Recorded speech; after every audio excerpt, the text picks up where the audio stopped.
SBC Media. Brazil, a global economic powerhouse, deeply passionate about sports, and now home to one of the hottest markets in gaming. And we're giving it the full SBC treatment. Join industry leaders, market experts, and all the major players in the country for 3 days of content, exhibition, and epic networking at the first ever SBC Summit Rio. SBC Leaders connects the gambling industry's top-tier operators and associations to share the best ideas, collaborate on solving the biggest issues, and push innovation throughout the betting and gaming industry. If you're an operator and want to join the discussion, visit sbcleaders.com for more information. German gambling sees no serene end of year as conflicts come to the forefront of the governance of the Fourth Interstate Market. A frantic November saw the trade bodies of the DSWV and the DOCV publish the Schnabel report, outlining the abject failure of the interstate regime to protect German consumers and revealing that only 50% of German gamblers engaged with licensed providers. The report was dismissed by the GGL, the Federal Authority of German Gambling, which stands by the findings of the Bundestag commissioned Atlas report, which estimated black market exposure to be in the range of 2 to 3% of total interstate wagering. A bitter fallout sees German gambling with no resolutions in 2023, as trade bodies remain staunchly against the GGL regulatory observation of the interstate market's developments and oversight. I'm Martyn Elliott, and joining me on iGaming Daily today is Ted Menmuir, SBC's Content Director. Hi, Ted. Hello, Martyn. Glad to be here doing the hardest job in gambling, which is announcing German acronyms. It's very, very tough. Yeah. I should apologise for A, the introduction, and B, for what will follow. So for any German listeners, you have my sincerest apologies for my terrible pronunciation of almost everything, which will be coming up in the next 15 minutes or so.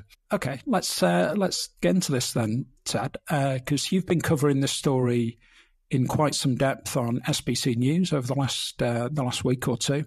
So perhaps you could just start by giving us an overview of what the report by Gunther Schnabel from the University of Leipzig tells us, because we see quite a lot of reports coming out in the industry, the wider industry in various countries and so on, and not all of them are entirely independent, but this one was written by a very well-known and well-regarded economist.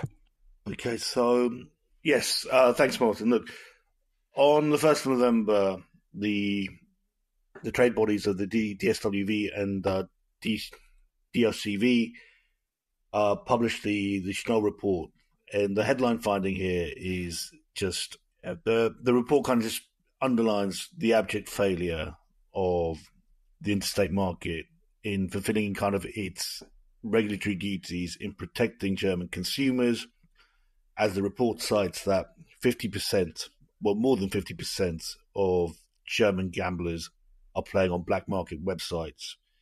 And that is divided across either unlicensed European websites or websites licensed outside of the EU. The report overall kind of believes that the value of the German black market has surpassed 1 billion euros. And that approximately kind of 700, there are 700 active domains targeting German customers every month. It is recommendations. It cites that a multi kind of faceted approach is needed to how the fourth state should be amended, and that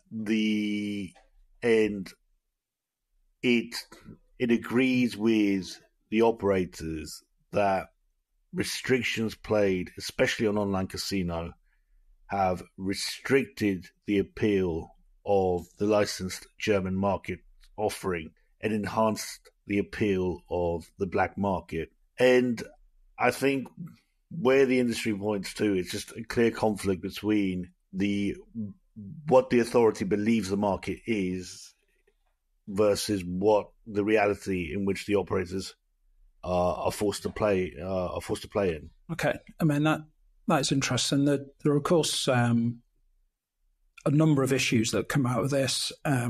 Protection of the consumer being probably the key one, and that will be how everything is shaped in the discussion that will be had between the industry and the regulator, some of which will take place through the press as normal. But also there is the fact that the operators who've paid for the licence and operate within the GGL's regulatory regime and all the costs and so on that are involved with that are missing out on significant revenues. We had, following the publication of the report, Grenier Hurst, who is the Group Director of Corporate Affairs for Entain, came out and said, Entain has seen significant declines in sales since the new treaty came into force 2.5 years ago. And she said it's clear that players are switching to illegal providers and playing there because there are certain sort of barriers to access to the licensed operators, which are baked into the current regulatory regime. So what do you think the operators, the licensed operators and their trade bodies, what do you think their next step might be in this discussion? Okay, I think, look, in terms of the analysis of the German market, I think we've got to go on a review of what's happened this year. Now, the GGL came in January, and I think the hopes of the industry and the trade bodies were that you'd have a platform to communicate with a regulator who would tackle kind of the urgent demands of the interstate market and its visible flaws in terms of the regulation and its limitations towards a legal offering that is attractive to the consumer. Across the board, the operators have come back saying, look, the deficiencies here in what we're allowed to service the consumers do not stack up with what is up against what is offered by the black market. And that's especially true of online casino in their offering in terms of limits on deposit wagering, spins, player timeouts. All these restrictions, they believe, are kind of a natural pull towards the black market. However, I think that the tale here, or the real narrative, is just that there is, if you look at what's happened to the market, I just don't think that there's any kind of foundation for talks or discussions between the regulator and the industry as stands. And I think they're both pulling in different directions. Now, the GGL is a young body. It's been there less than a year. It's still kind of getting accustomed to its remit. It's still building its resources. And it believes that it is the best way to tackle the black market is through regulation, through compliance, and through kind of better surveillance of the market. And that's where it's pulling its resources to. At no point this year have they said that we will revise any of the interstate laws. And I think that's the point of friction. There are urgent changes that are needed at a regulatory level. Okay, and one really confusing thing in the reports that have come out recently is the huge difference in the estimates of the proportion of gambling revenue going to the black market. 2 to 3% in the sort of official report, and then 50% in the industry report. Is there any kind of explanation for that huge difference, or is it a case of perhaps the authorities wanting to come out and say, the black market's not that much of a problem? Again, I think you got to look at the context of how these two reports were commissioned. Now, the Atlas report was overseen by the Federal Drug Commissioner of the Bundestag, federal agency. And it's a big, big report. It's 800 pages long. It covers every format or every vertical of German gambling, from land-based to online. And in that report, which the GGL believes is the best reflection of German gambling, they believe that the exposure is around about 2 to 3% of the total wagering of Fourth Interstate Market. That's about €300 a year, compared to €300 wagering per year, compared to the report that was published by the trade bodies of the DSWV and DOCV for online casino. And again, it's a conflict of which report do stakeholders believe in, but also the kind of vested interest of the reports in themselves. Now, the GGL, it was always very unlikely to go against the Bundestag's own report saying, this is our recommendations for the market and what needs to be done since the interstate's inception in 2021. Really, you want to look at what the next steps might be. If there's no sign of any change of regulation, are we just sort of assuming 2024 will just see continued friction between operators and the GGL and status quo in the German market? No, at SBC, I mean, we come from 2 solid months of reporting on German affairs, be it either kind of GGL updates or updates by the trade bodies. Now, at the start of the year, it was believed that, okay, the interstate market,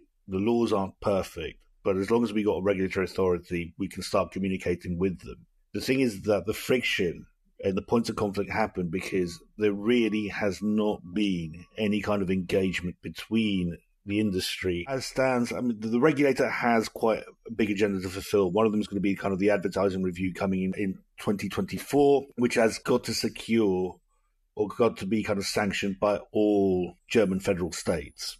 And that is kind of a huge undertaking for them to do, right? Everyone, even within that remit, there are kind of vested interested by all of the German stakeholders in how that regulation will be shaped, right? And from kind of observers, from kind of outside observation, there's little belief that will be processed in 2024. However, that will be kind of a key debate between the industry and the regulator in itself. This is, if we look perhaps further afield than Germany, this is a reasonably familiar story. The details may be different about the exact sort of regulations in the various markets and so on. It does seem to me to be typical of the licensed market versus black market tension that trade bodies across Europe in particular like to talk about a lot and regulators like to talk about less. Do you think there's anything in the Schnabel report which perhaps lends support to the work that the trade bodies in Sweden and particularly sort of the Betting and Gaming Council in the UK are trying to do to publicise the threat of the black market? I'd say, look, across every market differs. And also, you gotta kind of understand what is the exposure to that market. Now, like in France, for example, we had a report come in this week that just said, 3 million French people engage with unlicensed websites, right? I think if you're going to define, or if you're going to go with if you're going to talk about the black market, you got to kind of define what is the black market, who are the operators, and at what level it actually penetrates. You know, who are the actual operators who are unlicensed or targeting your market? Also, there are kind of going back to Germany, there are points where both articles agree. So they do agree on the number of operators, unlicensed operators, targeting German consumers, which is around 900. Overall, look, also, I think that in Europe, without kind of any harmonization on the rules, right, you're looking kind of at individual member states' regulatory goals. Now, if you look at Sweden, it set out a clear kind of objective on channeling, which is at 90%. That hasn't happened in the UK or in other markets, right? France has got a high exposure to illegal online casinos because it hasn't regulated for online casino. So I think you have to take the kind of debate of the black market. What is the black market on an individual member state level? And also kind of break that debate at what are the threats for each government in terms of taxation, in terms of protecting consumers, in terms of the impact of at-risk players getting treatment through each member state's individual services. So I think, yes, they are right to talk about the black market, but they have to kind of define that better. Sure.